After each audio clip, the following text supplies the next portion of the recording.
શહેરના ટોપ 3 સર્કલ વિસ્તારમાંથી મહાનગરપાલિકા દ્વારા દબાણો દૂર કરવામાં આવ્યા।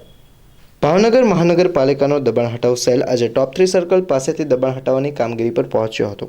મહાનગરપાલિકાના દબાણ હટાવ સેલ દ્વારા સમગ્ર ભાવનગરમાંથી ગેરકાયદેસર ખડકાયેલા દબાણોને દૂર કરવાની કામગીરી હાથ ધરવામાં આવી છે।